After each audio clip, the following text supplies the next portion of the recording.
دوستو آج کل ہم لوگ دنیا کی بھاگ دوڑ میں اللہ کو بھول چکے ہیں۔ ہر وقت پیسوں کے پیچھے بھاگتے رہتے ہیں اور سوچتے ہیں کہ اتنے بھاگ دوڑ اور محنت کے باوجود ہمارے ہاتھ میں کچھ نہیں آتا اور ہم زندگی میں مایوس ہو جاتے ہیں اور اللہ سے دور ہونے لگتے ہیں اور دنیا کی غفلت میں کھو جاتے ہیں۔ جبکہ انسان جب پیدا ہوتا ہے تب سے لے کر مرنے تک اللہ تعالیٰ نے اس کی قسمت کی روزی لکھ دی ہوتی ہے۔ دوستو آج ہم آپ لوگوں کو ایسی ہی ایک کہانی سنانے جا رہے ہیں جسے سن کر آپ لوگوں کو اللہ کی رحمت کی اہمیت معلوم ہوگی اور آپ کبھی بھی اللہ کی رحمت سے مایوس نہیں ہوں گے۔ دوستو میں آج آپ کو سنانے جا رہا ہوں ایک بادشاہ جس کی کئی بیویاں تھیں۔ اس واقعے کو سن کر آپ ضرور کچھ نہ کچھ نیا سیکھیں گے۔ ایک بادشاہ اپنی بیوی سے بہت زیادہ محبت کرتا تھا۔ ایک بار کی بات ہے، دوسری بیویوں نے اس سے کہا کہ آپ اپنی ایک بیوی سے سب سے زیادہ محبت کرتے ہیں، حالانکہ حسن اور جمال میں ہم اس سے زیادہ ہیں، سمجھداری میں بھی ہم اس سے زیادہ ہیں، آخر اس میں کون سی ایسی خاص بات ہے جو ہم میں نہیں ہے؟ مگر ہمیں تو اس کے اندر کچھ نظر نہیں آتا اور آپ کی محبت کی نگاہ جو اس پر اٹھتی ہیں وہ کسی دوسری بیوی پر نہیں اٹھتی، آخر کیا وجہ ہے؟ بادشاہ نے کہا، اچھا میں کسی دن اس کا جواب تم سب کو ضرور دوں گا۔ اس کے بعد اس کی بیویاں یہ بات بھول گئی تھیں۔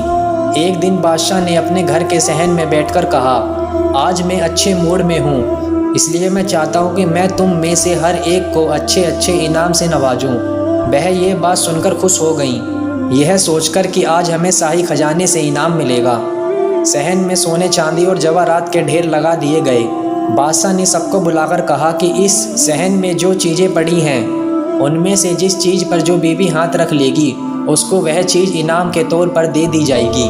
چنانچہ جس وقت میں اشارہ کروں تم دوڑ کر اپنی پسند کی چیز پر ہاتھ رکھ لینا۔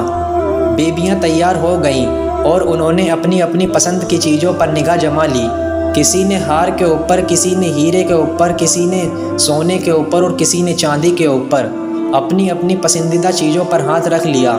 لیکن وہ بیوی جس پر بادشاہ کی خاص نظر رہتی تھی وہ اپنی جگہ کھڑی رہی۔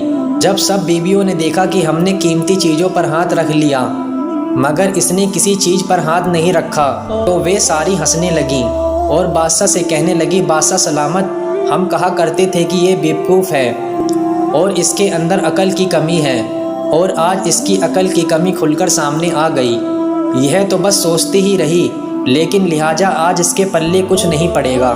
بادشاہ نے اس سے پوچھا، اے اللہ کی بندی، تو نے کسی چیز پر ہاتھ کیوں نہیں رکھا؟ وہ کہنے لگی، بادشاہ سلامت، میں پوچھنا چاہتی ہوں کہ آپ نے یہی کہا ہے نا کہ آج جو جس چیز پر ہاتھ رکھے گی وہ چیز اس کی ہو جائے گی؟ بادشاہ نے کہا، ہاں یہی تو میں نے کہا ہے۔ تو اس نے یہ سنا تو آگے بڑھی اور بادشاہ کے کندھے پر ہاتھ رکھ دیا اور کہنے لگی، بادشاہ سلامت، جب آپ میرے ہو گئے تو سارا خزانہ میرا بن گیا۔